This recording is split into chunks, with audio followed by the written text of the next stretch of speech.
그래서 그거를 저희가 누구나 집 1.0이라고 붙였던 게 처음으로 저희가 했으니까 이 누구나 집이란 말을 제가 창안해서 만들어갔고, 그래서 이 누구나 집이라는 이 상표권을 우리 인천도시공사가 현재 가지고 있습니다. 2.0은 뭐냐면 이거를 이제 박근혜 정부가 행복주택이라는 걸 했잖아요. 행복주택이라는 게 이제 땅을 그냥 어디 유수지 위에다가 아니면 철도 부지 위에다가 이렇게 아파트를 지면 땅값이 안 들어가니까 좀 싸게 될 거 아니냐, 이런 이 탁상머리 생각으로 행복주택을 했는데, 철도 위를 복개해가지고 아파트를 지면은 그 복개 비용이 얼마나 들겠습니까? 그 탁상머리지. 그게 행복주택이라는 게 잘 안 되고, 보금자리 주택은 일종의 특혜를 줘서 로또처럼 돼서 다른 시장을 또 교란시키는 게 있고, 그래서 잘 문제가 있었습니다. 그래서 서성환 그때 국토부 장관이 이 우리 제가 한 걸 보고, 제 연대 선배입니다, 서성환 장관이. 그때 이걸 벤치마킹해서 뉴스테이라는 걸 만들어냈습니다. 그래서 박근혜 대통령이 참가해서 제가 만들었던 누구나 집 바로 옆에다가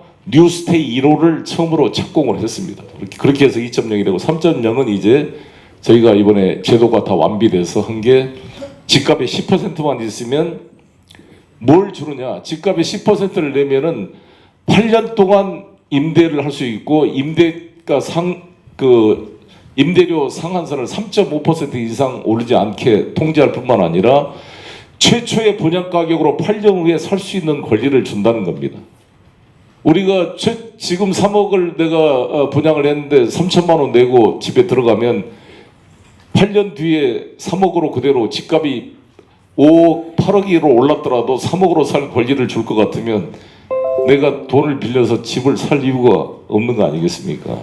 그런 구조로 만든 어떻게 보면 획기적인 그런 제도죠. 이게 1.0 도화 지역에 제가 최초로 만들었던 그 주택을 말하는데, 그때도 한 5.6% 정도로 주변보다는 상당히 싸게 했습니다. 그때 그리고 연 임대료 상수를 5%로 좀 규제를 하고, 당시 LH가 7.5 내지 8% 전월세 전환율을 할 때 제가 5.6으로 했어요. 더 싸게 할 수 있었는데 도시공사가 너무 싸게 하면 안 된다 그래가지고 이때 서희공사가 이거를 맡아서 1주택을 했었고요.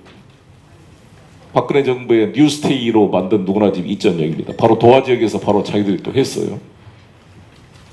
했는데 이거 말씀드린 8년 뒤에 분양 전환을 할 때 분양 가격을 최초의 분양 가격이 아니라 8년 뒤에 시세로 분양하도록 되어 있기 때문에 뉴스테이 업자가 지금 어떻게 떼돈을 벌고 있냐면, 물론 아직 8년이 안 되기 때문에 8년이 곧 됩니다. 이제 분양 되면은 분양 차익을 엄청 낼 거예요. 뉴스테이를 한다 그래가지고 다 일종 보통으로 용적률을 상향시켜주고 그린벨트 해제시켜주고 여러 가지 정책적인 특혜를 줬습니다. 왜? 임대주택 공급이라는 사회적 목적에 부합하기 때문에 민간 투자를 유치해서 하려고 뉴스테이법을 만들어가지고 민간인들이 하면 서로 뉴스테이 하려고 토지를 가진 사람들이 많이 박근혜 정부 때 신청을 한 거 아닙니까? 그래서 뉴스테이에서 아파트 기업형 임대주택 만들어가지고 임대를 줬어요. 그럼 8년 뒤에 이제 분양을 할 텐데 지금 아파트 값이 몇 배로 올랐습니까? 그때에 비해서. 그럼 이 뉴스테이 업자는 뉴스테이라는 기업형 임대주택 공급이라는 정부의 요구에 맞춰준다는 이유로 여러 가지 용적률 특혜를 받아서 돈 잘 벌어 먹었고, 끝나고 엄청난 분양 차익을 얻어서, 제가 아는 친구도 뉴스테이 해가지고 지금 3천억을 벌었다라 그러는데, 아무튼 이런 특혜를 저는 말이 안 된다. 그래서 저는 누구나 집은 이 분양의 이익을 전부 주거권자에게 돌려주는 구조를 만들자 그래서 이게 누구나 집을 만든 것입니다. 그 협동조합이나 사회적 기업 형태로 이 협동조합이나 사회적 기업이 아파트 전체를 소유권을 갖고 그 소유권에서 주거권을 나눠주겠다는 거죠. 그럼 주거권과 임차권의 차이는 뭐냐? 비슷한데 핵심 차이는 아까 말씀한 대로 이 주거권은 일반 임차권과 달리 10%를 내고 언제든지 최초의 분양 가격으로 살 권리를 가지고 있으면, 내가 비록 임차에서 살지만 단순 임차인과 달리 2년마다 임대차 계약 갱신해가지고 쫓겨날지 모르는 임차인과 달리 나는 8년 동안 임차할 권리가 보장되어 있고, 8년 뒤에 집 안 나고 계속 살고 싶으면 계속 살 수가 있어요.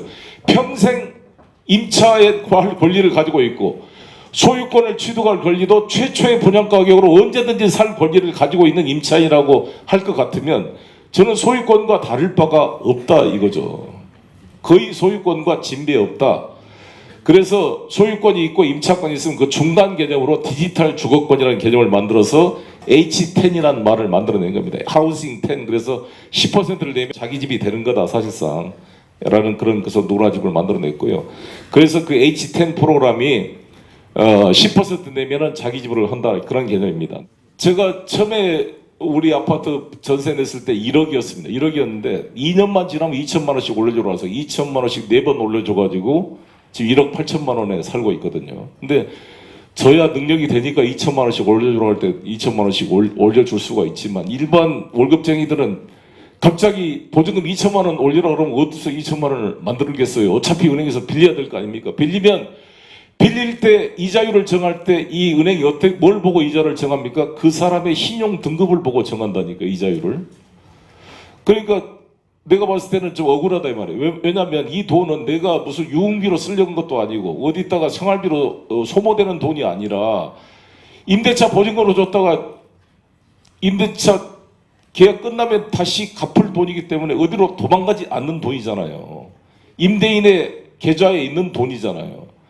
근데 왜 떼일 염려가 없는 돈인데 이자를 높게 받냐 이 말이에요. 나를 사람 차별하냐. 내가 아무리 신용등급이 안 좋다고 이 돈이 내가 지금 무슨 유흥비로 쓸 돈이 아니라 임대차 보증금으로 지금 쓰려고 빌린 돈인데 왜 차별하냐 이거죠. 여기에 발상을 둬서 우리가 그러면 임대차 보증 반환 보증이라는 게 있습니다. 임대차 보증금을 다시 돌려받는 보증을 주면 그 보증을 가지고 좀 싸게 해주겠다 그러는데 지금 우리나라 은행의 문제가 뭐냐면 허그에서 보증서를 끌어줘도 그 보증 업무를 은행에다 위탁을 해서 은행이 하고 있습니다. 왜냐하면 허그가 전국적인 지점이 몇 개 되지 않기 때문에 많은 사람의 업무를 처리할 수가 없어요. 전부 다 은행에다 위탁을 해요.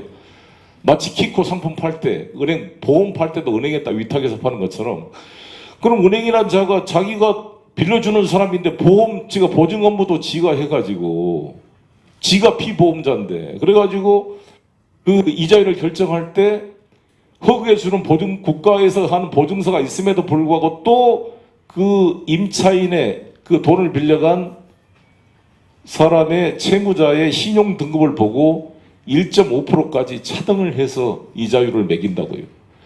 그러니 은행이 얼마나 이 정말 리스크 테이킹을 하지 않고 전부 앉아서 헤엄치는 것처럼 모든 위험을 채무자한테 전가하고 지그들은 앉아서 안전하게 돈을 이 소위 말한 예대 마진을 뽑아갑니까? 수십조의 예대 마진을 이 은행이 벌어가고 있습니다. 우리 은행의 60%는 전부 다 해외 자본입니다. 우리 돈이 사실 우리나라 4대 은행이 우리나라의 거의 80%를 시장을 장악하고 있는데 그중에 60%가 다 외국인 지분이기 때문에 사실상 우리 돈이 다 외국으로 은행들이 안전하게 헤엄쳐서 돈이 빨려가고 있다고 해도 과언이 아니죠. 그래서 제가 이 누구나 집 이걸 통해서 이 차별을 없애는 겁니다. 이 누구나 집 주택 보증을 통해서 내가 신용등급 6등급, 7등급이라도 보증금을 위한 대출만큼은 3.5%대로 주담보와 똑같은 비율로 다 동일하게 주겠다는 겁니다. 우리나라 총 임대차 보증금 총액이 약 900조랍니다. 900조. 900조의 평균 조달금리가 6.5%면요. 6954에서 약 60조의 돈이 주거비용으로 빌려 들어가는데 이거를 반토막으로 낮추면 60조를 30조의 돈을 우리 국민들에게 돌려주는 거예요. 국가 예산 안 들이고. 그렇지 혁명적인 거 아닙니까? 그럼 이 은행들이 싫어하겠죠. 은행들이 싫어하겠지만 나는 은행들의 이러한 잘못된 것을 바꾸고 국민에게 돌려줘야 된다고 생각합니다. 은행이라는 게 리스크 테이킹을 해야지. 그리고 떼일 염려가 없는 돈인데 왜 이자를 높게 받아요, 사실. 그렇지 않습니까? 이자라는 게 다 리스크, 채무 불이행에 대한 일종의 보증으로서 이자율이 있는 건데, 그걸 바꿔보자는 거고요. 그럼 무슨 돈으로, 그러면 이 소유권은 누가 갖는 거냐? 제가 15, 75로 해놨는데 10%는 아까 말씀한 대로 입주자들이 10% 내는 거예요. 만약에 지금 우리가 송도에 이번에 엊그저께 했습니다. 미단 시티에 1096가구 34평짜리 집 공사비가 4천억 들어갔는데 그러면 4천억이 있어야 그 집을 이제 공사비 다 주고 살 건데 그럼 4천억이나 돈을 어디서 만든다는 거냐? 4천억 쪽에 말씀한 대로 400억 10%는 입주자들이 내는 겁니다. 그러니까 H10%는. 그 다음에 15%는 누가 내느냐? 15%는 시공사, 시행사가 투자하도록 했어요. 시공사 시행사가 뭔 돈으로 투자? 우리나라가 지금 이 원도심 개발이 안 된 이유가 뭡니까? 다 분양 리스크 때문에 안 되는 거예요. 이걸 건설사가 들어와서 공사비를 다 지원하는데 분양이 안 되면 어떻게 돼요? 공사비를 못 받으니까 유치권 행사하고, 안 그러면 대신 자기들이 임대사업자가 돼서 막 하고 막 그럽니다.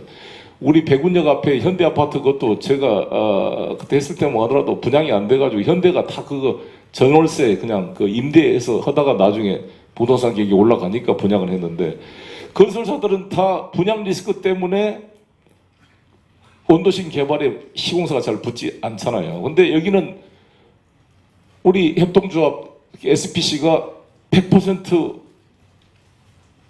아파트를 사주겠다고 약속을 하기 때문에 100% 분양이 되는 겁니다. 분양 리스크가 하나도 없어요. 그러니까 건설회사는 너는 분양 리스크 없이 온 대신 네가 가진 이익금의 한 7% 정도 투자해라. 시행사도 한 7.5%. 그래서 15% 정도를 시행사 시공사들의 이익에서 여기에 투자에 참여하도록 만든 겁니다. 나머지 75% 중에 30%는 우리 임차인의 임대차 보증금입니다. 임대차 보증금인데 이 보증금도 아까 말씀한 대로 3.5% 금리로 대출하도록 시스템을 만들어 놨어요. 그리고 나머지 40%는 우리가 주택진흥기금에서 허그를 통해서 우리가 받는 겁니다. 이거는 2.5% 금리로 10년 거치 30년 분할 상환으로 저희가 받습니다.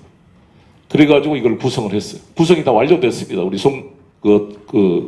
이거 만드느라고 정말 제도적으로 엄청 고생을 했는데 이렇게 해서 만들어지고